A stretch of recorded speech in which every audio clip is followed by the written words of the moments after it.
Hey everyone, this is Sheng. I'm here to do a quick video for you guys. I've been asked to just do some quick, short, just edifying videos to help out some of the younger students. And today I want to talk about a common misconception about the fear of God. It's something that is crucial, very important for all Christians to know. It's something that I emphasize a lot with my students. And so I'm going to go over just a couple points, really just three main myths or misconceptions that you often hear today, whether it's in music, whether it's in books, whether it's in sermons. Frankly, a lot of times I hear this, and let me go over them one by one. Number one, I hear this a lot. When we fear God, it doesn't mean that we should stand in terror or be afraid of God. It simply means we got to respect Him. We have to respect God. I hear that a lot, and it's an error.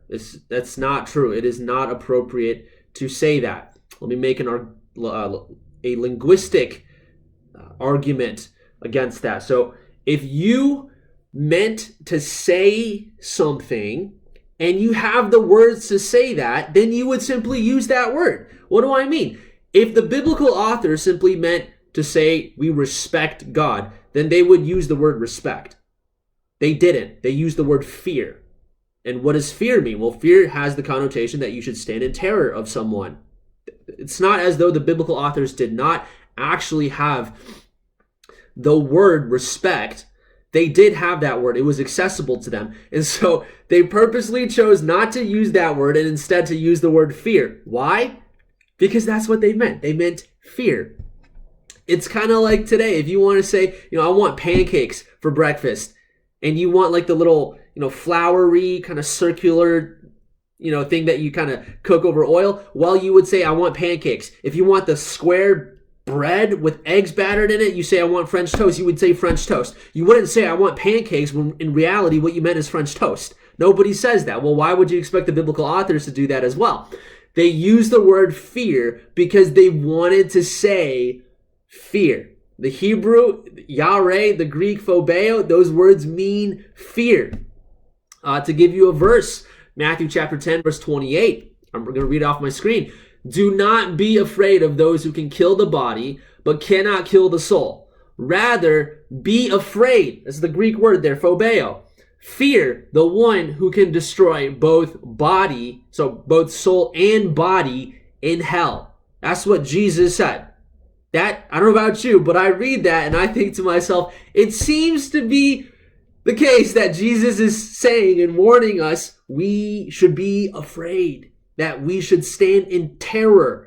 Sometimes maybe even pee your pants because of the things that God can do to us in His holiness. So this idea of, just respect Him, but don't be afraid of Him, that's just not true. It doesn't stand under biblical scrutiny.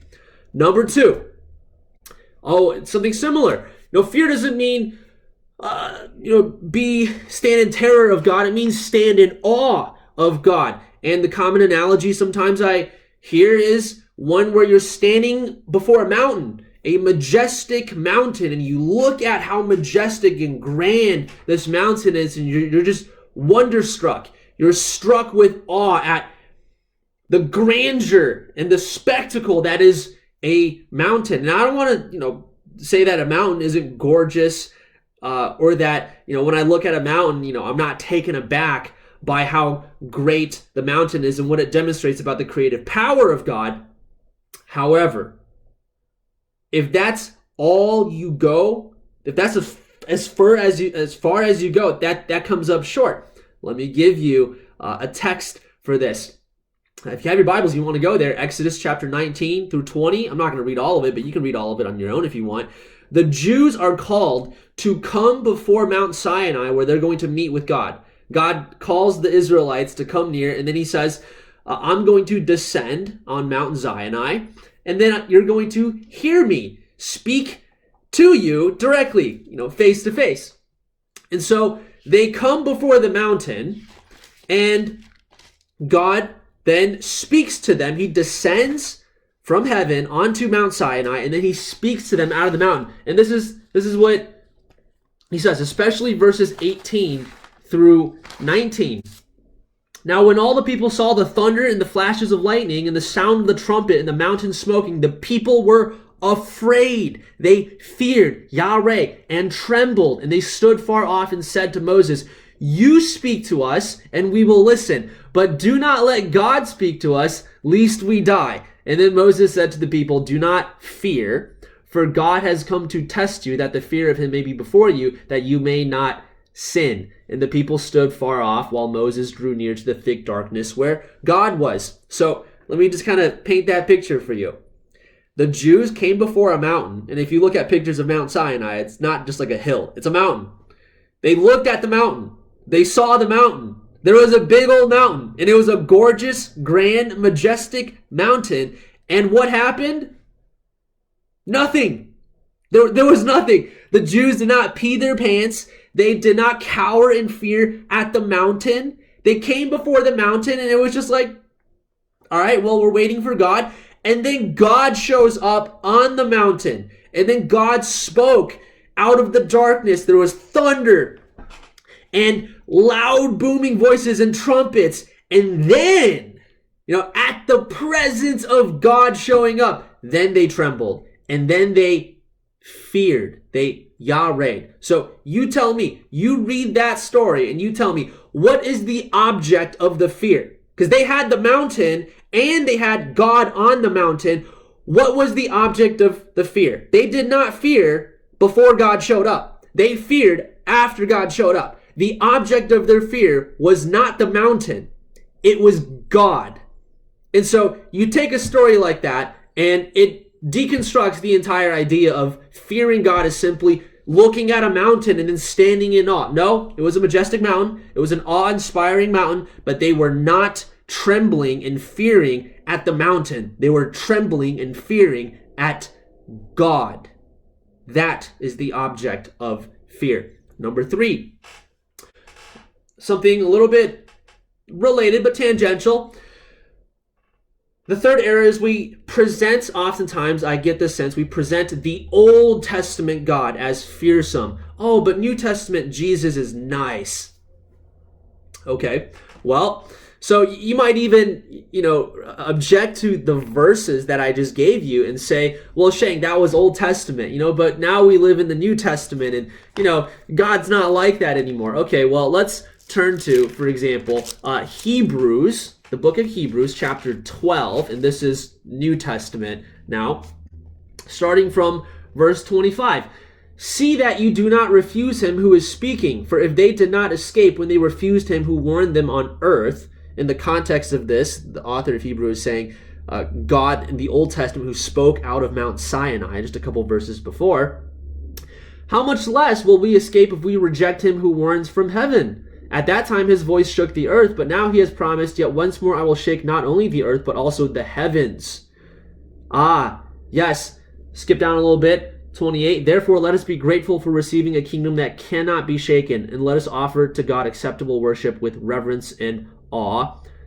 Can also be translated fear, depending on what translation you have. "For God is a consuming fire."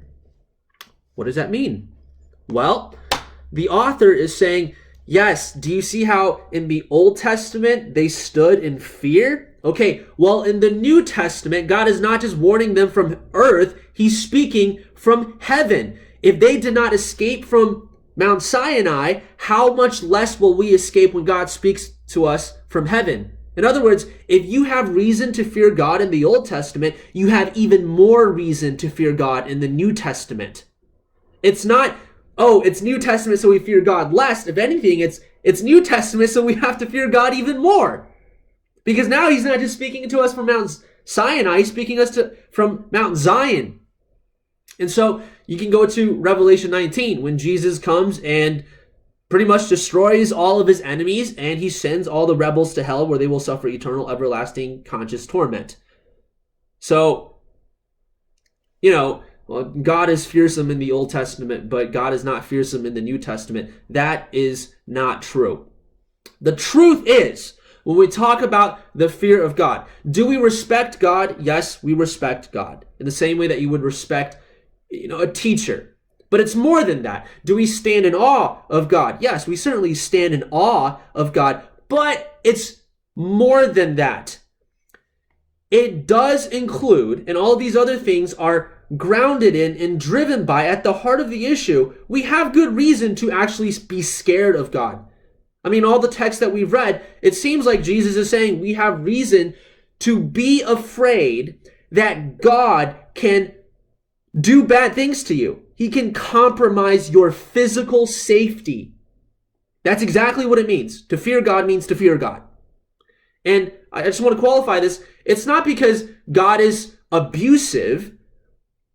We're not fearing God because he just arbitrarily likes to punish people and just, I'm just a little ant and God just here to squash me. No. We fear God because he's holy and he takes sin very seriously. And you and I and all of us, we are sinners. And sinners are always going to have the potential to offend God, to sin against him. And that demands a heaviness, a somberness, a fear of God.